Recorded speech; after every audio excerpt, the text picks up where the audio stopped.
What's up, people? I'm Shaggy, the opinionated hippie, continuing my deep dive into Neil Young's Everything catalog. Today, on a day when the temperature outside is in the 20s, we have 3 days of miserable Texas weather. Our house has finally met its match. This room will eventually warm up, but right now it's still a little bit chilly. But nonetheless, I forge on. Sugar Mountain, live at Canterbury House, 1968. Another, if you're a Neil fan, must own live release. Guitar, Neil's voice, no harmonica, no piano, straight acoustic guitar set. From the Canterbury House in Ann Arbor, Michigan. He played 3 shows there in November of 1968. This is a compilation of material from the latter 2 shows, the 9th and the 10th, though it feels like a complete set. It's well edited, well paced. The sequencing is fantastic. Neil is very chatty, extremely chatty, at times too chatty, but he's chatty between songs when he's like tuning the guitar, playing some other licks, having a good time. It's an awesome experience. The previous live release I did on this channel was live at Massey Hall, which was from a couple years later. And over the course of this 3 years, it's quite interesting to see sort of the growth that Neil had. That live at Massey Hall, early 70s, it's much more Neil reaching his first of many apexes in his career.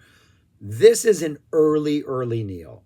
Before the release of his first album, we get a number of those songs here in a different version. After Buffalo Springfield has broken up, they've already released their 3rd album. We're in this weird in-between thing. The announcer in the beginning, when the guy comes out, apparently the guy who works at Canterbury House, right? He says something about apparently it's a kind of a big space that he's playing in, though the sound is amazing.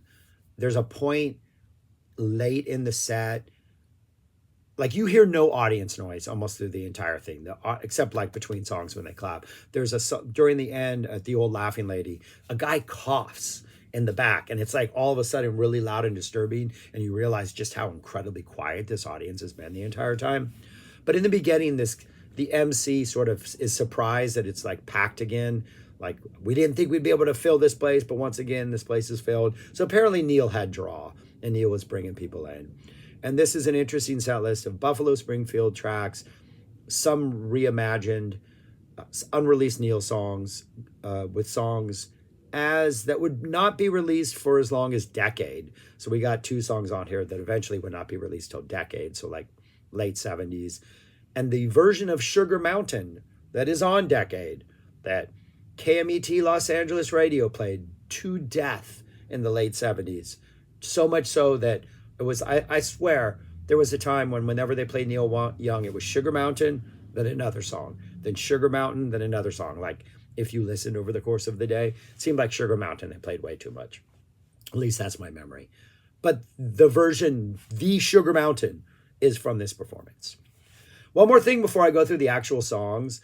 I think one thing Neil does really well acoustic, as far as unplugged performances, is he doesn't just play an electric song acoustically. Let's just take this version and play it with an acoustic instrument.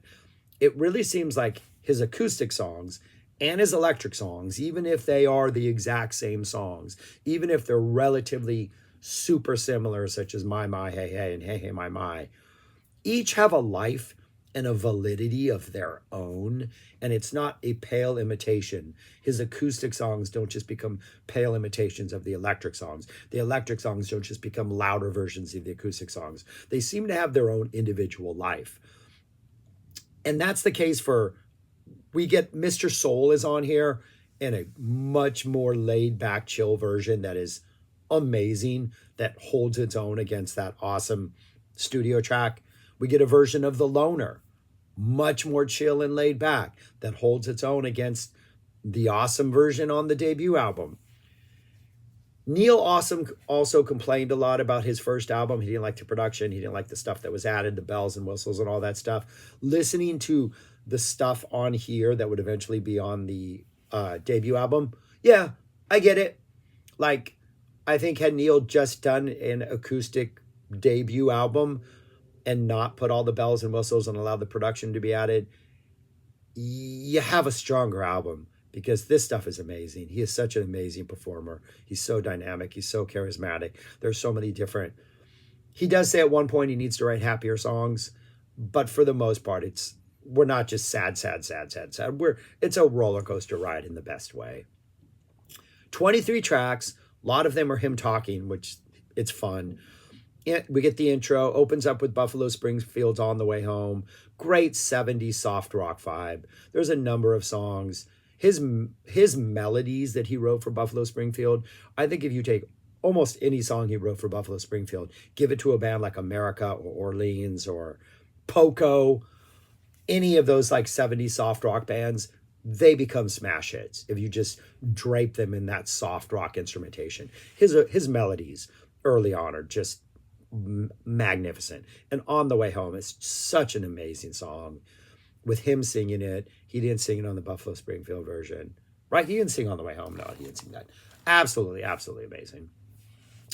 Then he raps on about songwriting. He talks about his car that he has. He has a 1934 Bentley.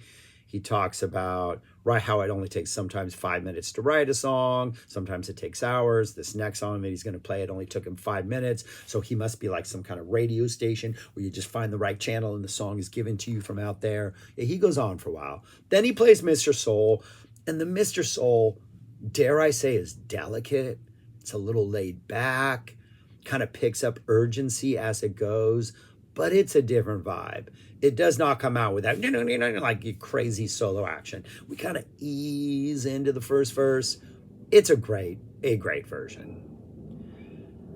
Then we talk about something else for a while, about how he's recording this for future something.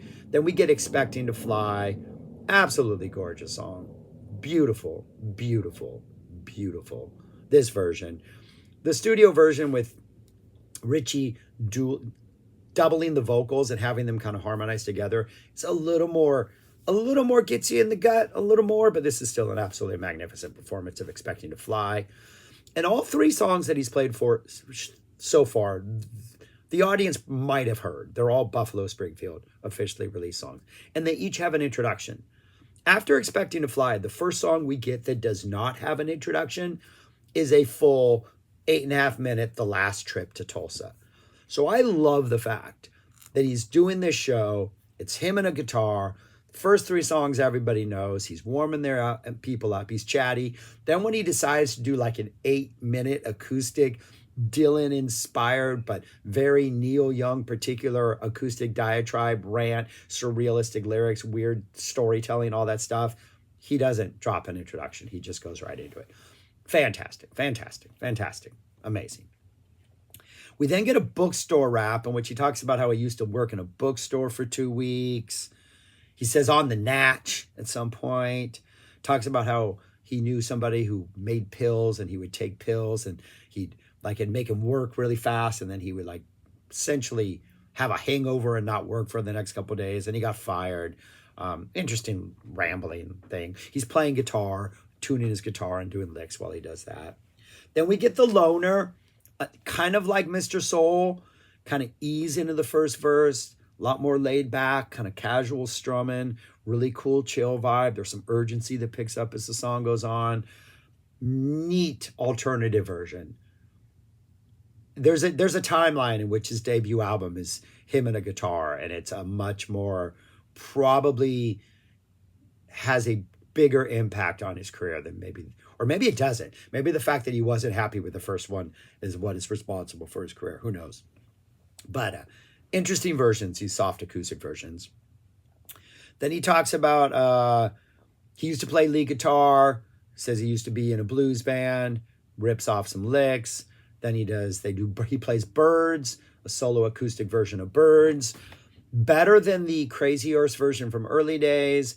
I'm not sure which is better, the piano version that we finally get on After the Gold Rush or this. This one does seem to be lighter, have a little more flying energy as one would have with Birds. They're both excellent versions. We get a little tease of Winterlong. He plays the opening riff and then doesn't know what else to do because he hasn't yet written that song, but he's going to remember that riff. He takes requests from the audience. Somebody asked him to play Out of My Mind. He plays Out of My Mind. Absolutely beautiful version. Timid, kind of a quietly confident version. Nice to compare this to the original. Get a new song from his debut album, Song They Haven't Heard, If I Could Have Her Tonight. Also much gentler. The melody of this song kind of stands out a little more without the full band production. I think this is a better version. I think it sells Neil Young's songwriting better than the studio version or the version on the debut album. He then plays some riffs again, does some quotes of some stuff, and then he plays Sugar Mountain. This is a version that would eventually be released on Decade. This is the version of this song. It's warm, it's intimate. It feels like this show. It feels like this room. It feels like you're let in on some like Neil Young little intimate moment. Really good version. I've Been Waiting for You. I like the version on the debut album with that big sort of like proggy psych intro. This one has that intro, but he plays it much more understated on the guitar. I think it works better. I think the song is just more effective. Yeah, I really, really like this. I think it works really well. And I do like the studio version, but this one is just, his songwriting is so strong. So strong. Nowadays, Clancy Can't Even Sing, he then plays next. The melody, the vibe. Over the course of this song, he expresses so much with just his voice and his guitar. And this one with that little like psych middle section, then he kind of does that little weird part. He's able to do so much with just as a performer. Such a testament to his ability as a performer, to say that for the fourth time. He tunes it. We get another little laugh about, at one point in here, and I don't remember where it is, he talks about being in Buffalo Springfield. This might be where he talks about being in Buffalo Springfield. But he's talking about performing and how you couldn't hear yourself on stage. And yeah, I think this is it, where he talks about like he would tune his guitar like flat and Steven Stills would tune it sharp and they wouldn't even be able to hear each other. And it was, if you stood right in the middle, you could essentially hear like two different versions of the song because they were playing in different tunings. I think it's before Old Laughing Lady. And he goes on and on about that. And then at the very end, he goes, yeah, and then we broke up, and gets a big laugh.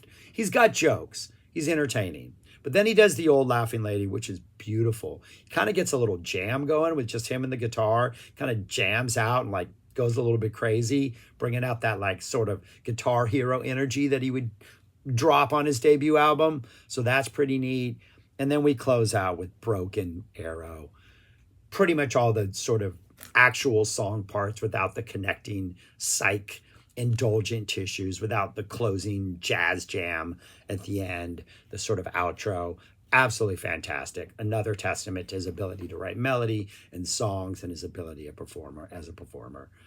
A fantastic listen.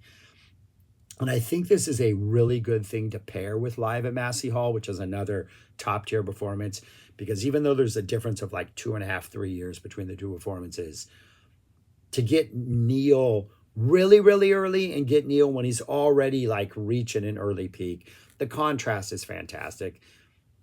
They're both amazing performances. He kind of gets a little more stoic and not as chatty as he does by Massey Hall. But this is a side of him that's just, it is a fun listen. It's the performances are great. It sounds good. It's intimate. And it's a great snapshot of the Buffalo Springfield early Neil Young era. Absolutely. I would say another must hear if you actually want to get into this man's catalog, because it's fantastic. But that's what I got. Not ranking the live albums yet. I think when I'm done with all of them, I'll just drop a single video and just quickly go through them. Yeah, but this is up there. This is so fantastic. An absolute home run. Absolute home run. It is a standalone release, though I do think it comes with a DVD. I don't think there's an option to get it without the DVD. I think the DVD is a must. The DVD audio is a must-have, but I'm not sure. Who knows? But anyways, the CD itself is fantastic, and I'm pretty sure it's on YouTube or streaming if you want to check it out. But I love it. All right, that's all I got. Thanks for watching. Subscribe, like, share, comment, and go listen to this if you have not. It is fantastic early Neil Young. Peace. Talk to you later. Stay warm.